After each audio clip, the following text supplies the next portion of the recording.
And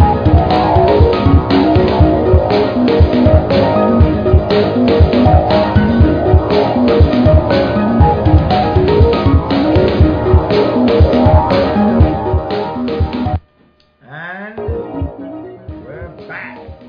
We were talking about the Samsung P900 series new tablet offering that is rumored to be coming out sometime, or at least being debuted and unveiled in September. And when they make their announcement for the new Galaxy Note 3, that 6-inch Galaxy Note that has been floating around, that's been rumored. That 6-inch Note has been rumored for a while, so we're going to see that coming up in September. And this new tablet is said to be the SMP900 905 series. Is said to come out in September, or at least being debuted in September as well. So if you're looking for a bigger tablet, a 13-inch screen, this may be what you want to get, because this tablet is definitely going to, and if it's Samsung, and with that 2560 by 1600 pixel display, you definitely can't go wrong with a tablet like that, especially as far as resolution and functionality goes.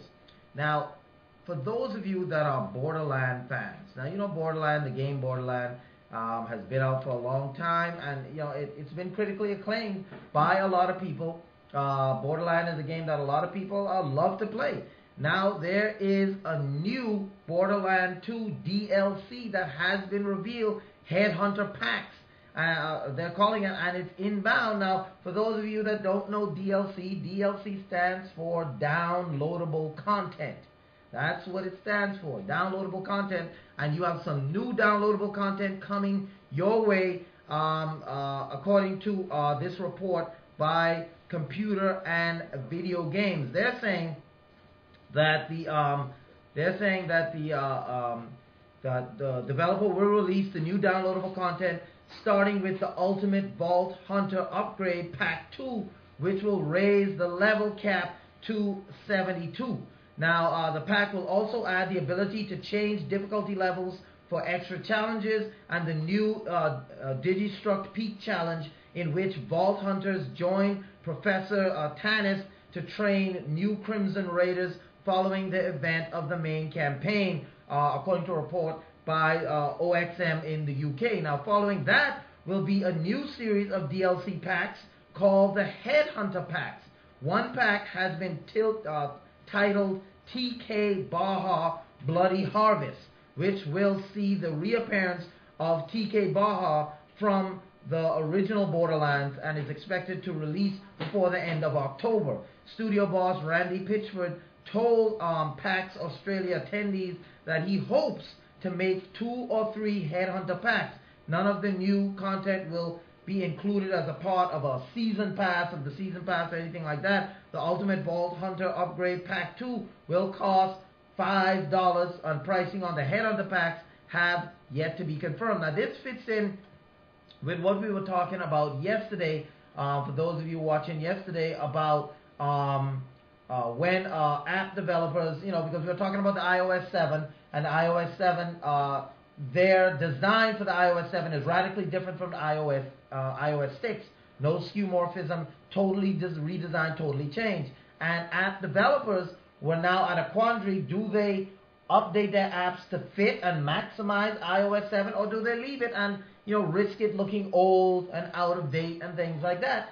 And Apple suggested to the developers that they charge for their apps coming out. So if you had an app like, say, Where's My Water, or Cut the Rope, or Fruit Ninja, or something like that, or any app that you have in the Apple world, now for iOS 7, it's not going to look the same as played on iOS 6, because iOS 7, the operating system, is different. So the developers of Fruit Ninja might decide, okay, I'm going to develop this app or redesign it to fit iOS 7, but it's taking me some time. So should I charge again for this? Would consumers pay for the same Fruit Ninja just on iOS 7? A lot of people are saying that, why should I pay? If it's an update, I should get it for free. But like I said before, these people work nights, weekends, they put the work in. When they come up with an update, The update is not just by magic. They're not just sitting at home and just say, let me just add one line of code and it's an update.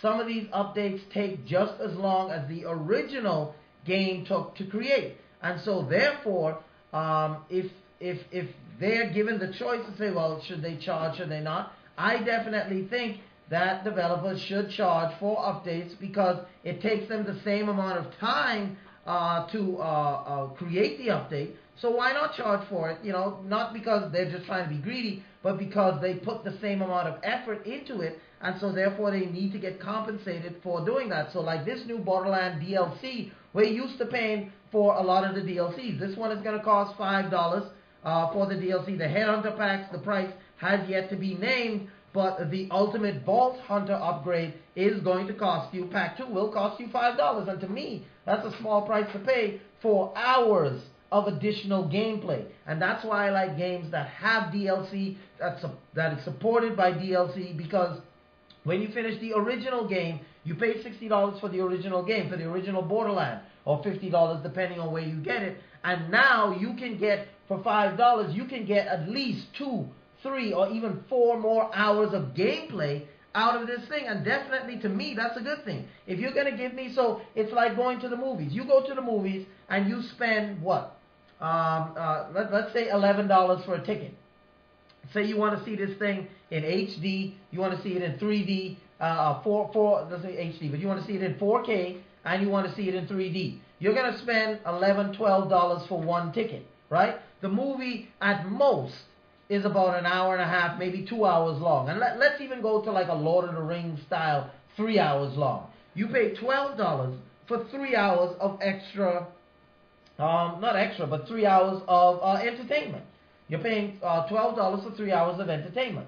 In the gaming world, for $5 extra, you can get 3, 4, even 5 hours extra.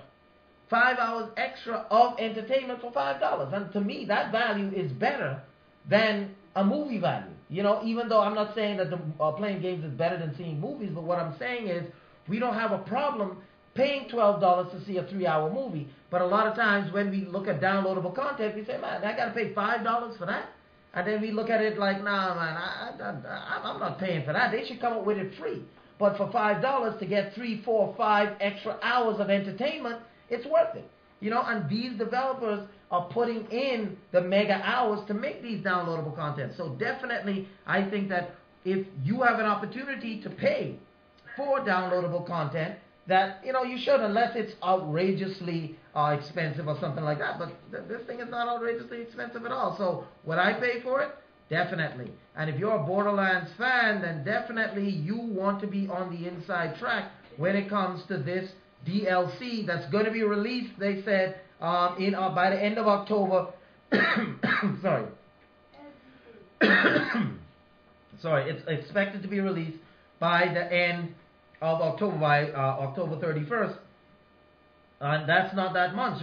That's not that long away. And for $5, definitely, I would be, you know, in that. If you're a Borderlands fan, you definitely got to take advantage of this. And the new Ultimate Vault Headhunter Pack 2 will add that 11 extra levels to the current player cap. So that's 11 extra levels and a new, like I said, Digistruck Peak Challenge. And the pack also allows players to overlevel the game to make content more difficult for advanced players. No specific release date is given, but by the end of October. So I'm saying for $5, you get 11 extra levels. And you also get the ability to overlevel. In other words, if you're an advanced player, to even give you some more challenge. So, this is looking like, hours of extra gameplay, not just 4 or 5. You could probably even get up to 10 hours of extra gameplay in this thing. And for $5, definitely this thing is worth it. So if you're a Borderlands fan, definitely check this thing out. A planned free update to Borderlands 2 is also set to increase the maximum amount of ammo players can carry. So just so you're aware of that, they do plan a free update to Borderlands 2, but that's just to help you maximize the amount of ammo you can carry and enhance the total number of available bank shots and boost inventory capacity overall. All the upgrades can be purchased using Iridium and the in-game upgrade resources. The team also reveals that that DLC pack, the TK Baja Bloody Harvest pack coming also. So you're getting a lot with this new update. They're also going to give you a free update, but the free update is just an ammo update. That's all it is, you know. So which is good, but you know, you can't expect to get an update with 11 extra levels and not pay for it. So definitely, I'm with the team at Borderlands. $5 for 11 extra levels, and it also allows me to over level so that I can make the challenge even more challenging. Definitely worth it. Definitely, if you're a Borderlands fan, I think that this is something that you definitely want to take advantage of. And speaking of taking advantage of stuff, many of you remember back when I say back in the days, I don't necessarily mean like way back, but on earlier editions of Tech Pulse, we debuted here when T-Mobile first came out with their new prepaid plan that got rid of all contracts and stuff like that. It got rid of all contracts, and that prepaid plan allowed you to buy a phone. You could buy a phone without paying the full price of the phone. So, for example, for $199 down or $99 down, $20 a month, you were able to get the latest Samsung Galaxy S4, iPhone 5, any latest phones, even the Nokia Lumia, if they're carrying that, any of the BlackBerry phones, whatever you wanted, you could get the latest phone for as little as $99 down and $20 a month. You pay it off over a 24-month period, and this program has been wildly successful for T-Mobile. And of course, if anything is successful, you're going to have people that copycat it. And Verizon has come up with their Edge promotion that is basically similar to what T-Mobile is. And analysts are saying it's a sad, bad ripoff of AT&T's Next, which again is that same type of service plan. So coming up after the break, we're going to talk about Verizon's Edge. For those of you who are Verizon customers, those of you who are AT&T customers, you might want to take advantage of Verizon's Edge program or AT&T Nexus program. We're going to talk about that coming up after the break right here on Tech Pulse. So stay tuned if you want to be in the know. Stay tuned right here to Tech Pulse. More right after the break.